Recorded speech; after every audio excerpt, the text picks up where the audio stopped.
अब इंफॉर्मेशन का होगा लेवल अप, क्योंकि आप देख रहे हैं कवर अप। शरीर के अंगों को बेचकर लोग खरीद रहे हैं खाना।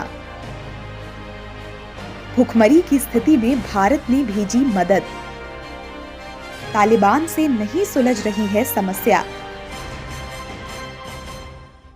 अफगानिस्तान एक ऐसा देश है जिसके जमीन के नीचे संपदाओं का भंडार मौजूद है।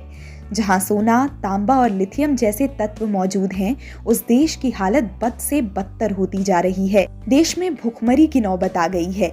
रिपोर्ट के मुताबिक आधी से ज्यादा आबादी के पास खाने के लिए खाना नहीं है। स्थिति यहाँ तक खराब हो गई है कि लोग अनाज के लिए अपनी बेटियां, शरीर के अंगों तक को भी बेच दे रहे हैं। देश के अंदर जरूरी दवाइयों तक की भारी कमी देखी जा रही है। इन्हीं सब खबरों के बीच भारत ने इस देश को सहायता भेजी है। भारत ने 29 जनवरी को चौथे बैच के तौर पर 3 टन की जीवन रक्षक दवाइयां भेजी। इन्हें काबुल स्थित इंदिरा गांधी हॉस्पिटल को सौंपा गया। विदेश मंत्रालय ने बयान जारी करते हुए कहा कि भारत अफगानिस्तान के लोगों के साथ अपने विशेष संबंधों को लेकर समर्पित है और इसीलिए हम वहां के लोगों के लिए विशेष तौर पर मदद पहुंचाते रहेंगे। आने वाले सप्ताह में मानवीय मदद के तौर पर हम और दवा तथा अनाज अफगानिस्तान को भेजेंगे।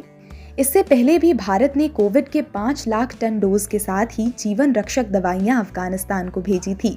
इन्हें WHO और इंदिरा गांधी हॉस्पिटल काबुल को सौंपा गया था। खबरों के मुताबिक भारत अगले महीने अफगानिस्तान को गेहूं से लदे ट्रक भेजेगा। इसके लिए भारत पाकिस्तान की मदद लेगा। कहा जा रहा है कि महीनों की वार्ता के बाद पाकिस्तान ने भारत के दबाव में आकर इस बात को मान लिया कि गेहूं और अन्य जरूरी मेडिकल उपकरण को पाकिस्तान की जमीन का इस्तेमाल कर अफगानिस्तान भेजा जाए। 26 जनवरी को भारत ने संयुक्त राष्ट्र सुरक्षा परिषद में अफगानिस्तान के प्रति मानवीय मदद का भरोसा दिया था।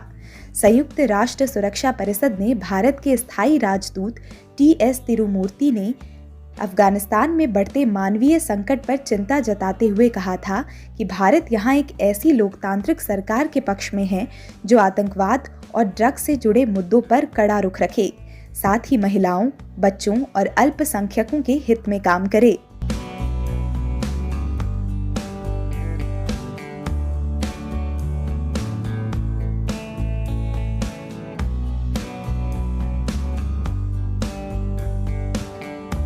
खबरों से अपडेट रहने के लिए कवर अप को करें लाइक, शेयर और सब्सक्राइब।